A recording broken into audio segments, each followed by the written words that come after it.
Hey, Kris. Talking to the guys, they felt like the last two games there was a pretty substantial improvement from the previous few games. What did you like about your team's performance in Carolina and then, I guess, Florida as well? The last two games, the compete level is a lot higher and matching the level that it needs to be, especially winning battles around the boards and digging in, finding pucks. Where I think the first couple games after the break, it wasn't nearly as good enough. The battles, and we weren't skating hard enough. We're playing slow. And the last two games, we gave ourselves an opportunity to win each of those games just because of that one thing. I think we still need to improve on how we feel with the puck, and that's a confidence thing. When you're rolling out wins, it doesn't matter what happens, you feel confident and you're making plays. But after you lose a few and things aren't going well, that takes a while. You got to work and doing the little things, and once you build that, then you end up playing better with the puck. And right now, I think we can still get better in that area. So is that the key to improving your defensive play? You allowed, I think, a little over 5 goals a game during that losing streak. Do you feel like, is there anything else, or I guess what can you point to make sure that you guys improve on the defensive side of things? I think we take a lot of pride in our defensive game, and I think we've got a lot of smart hockey players. I think what separates us, that makes us such a good defensive team, is our play with the puck. Getting the puck out of the zone, not turning the puck over on the line rush, spending a lot of time in the offensive zone, making the opposition defend, because the more you make them defend, you don't have to defend. And these last few games after the break, where we were in a position, we were just defending all the time. We weren't a threat to push the play and making them feel uncomfortable. So I think just playing with the puck and being in the offensive more, I think that's probably the biggest thing that we can improve on to improve our defensive game. Kris, just a maintenance day for Kulak, Ekholm, and Arvidsson? Yes, there was the Four Nations guys were given the option of playing or not, and once again can't keep Connor away from the rink because he just loves it so much. And then Kulak was he's sick, but he's hopefully improving. Your possession numbers last year to this year pretty much the same, 5-on-5 overall. You're one of the top teams. Your hits as a group are down 40% from last year. Darnell Nurse, Connor talked about they feel like it's going to be tougher to play against in a lot of areas. How does you, the coach, do help that? Like a 40% drop is fairly significant.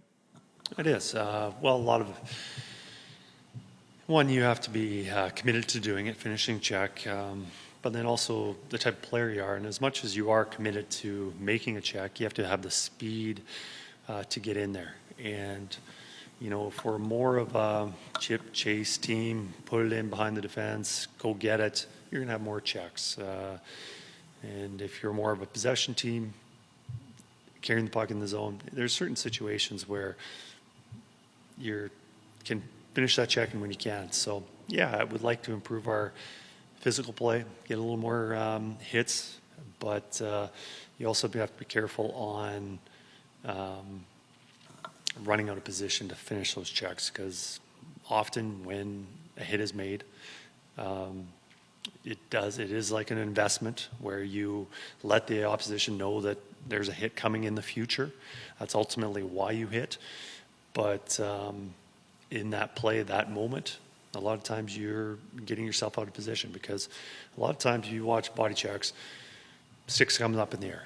And just because you're trying to create as much leverage as possible to finish that check, and to do that, it's tendency to lift up your stick and to make that hit. Well, when you're doing that, you're opening up a passing lane so that pass can get through, so that guy can make that pass. So there's a fine line on doing it right and what's right for each situation.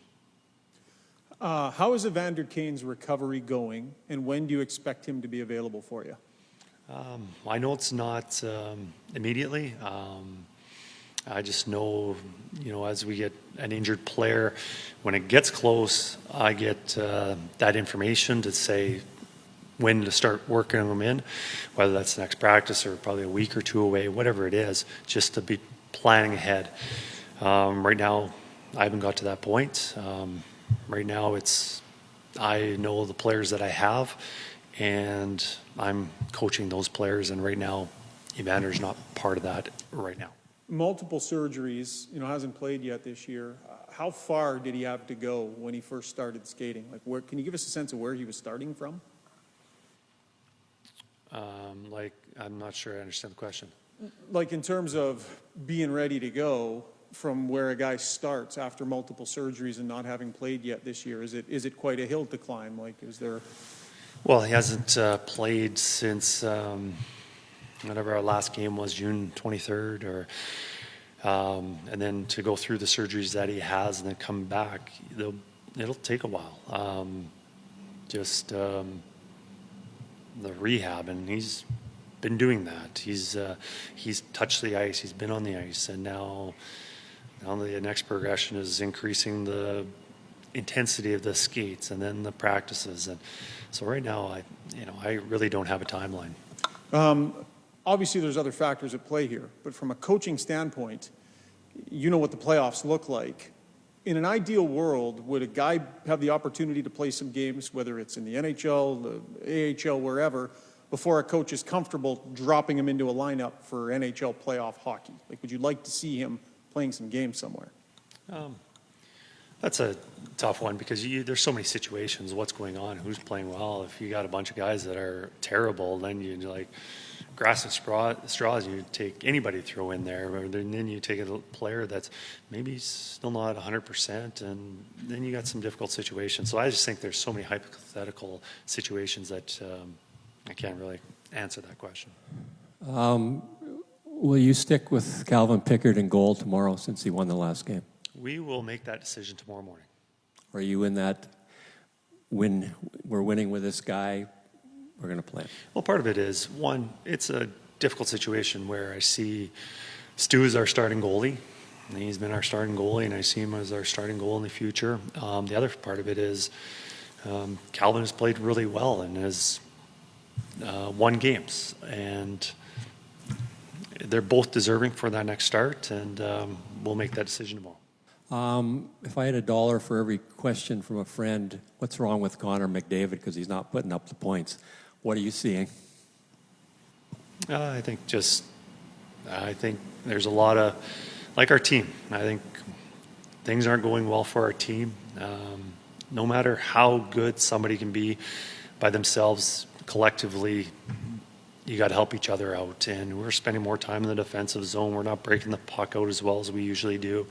We're not getting the pucks to the net. We're turning pucks over. So I think everyone hasn't looked as good as they usually do. One last one. Will Darnell play tomorrow? Darnell looked really good. I haven't checked with the our medical staff, but I think there's a very good likelihood that he will be. Kris, going back to Connor, he admitted that, coming off that emotional high of the Four Nations and going right into it was a mental grind for him. I just want to maybe even give us that conversation. Tough to keep him off the ice, you're right. If he wants to play, you got to let him play. But what was that kind of exchange like when he came back and you offered him, I'm assuming, the time off? Yeah, Connor just, he wants to be part of the team. He always wants to contribute. He doesn't ever want any exceptional treatment. He doesn't want to be singled out. You're special, so you get a different set of rules. And, all the players are there and felt that he was able to play and wants to participate and he wants to help the team. And, it's tough. You go from scoring the tournament-winning goal in overtime to back in Philadelphia playing an afternoon game. But, I don't see anything that he wasn't at his best, but I don't think there was anything that said that he wasn't ready to play. But I think it comes down to how our team's playing, and once our team's playing and has that rhythm, everyone will step up their game.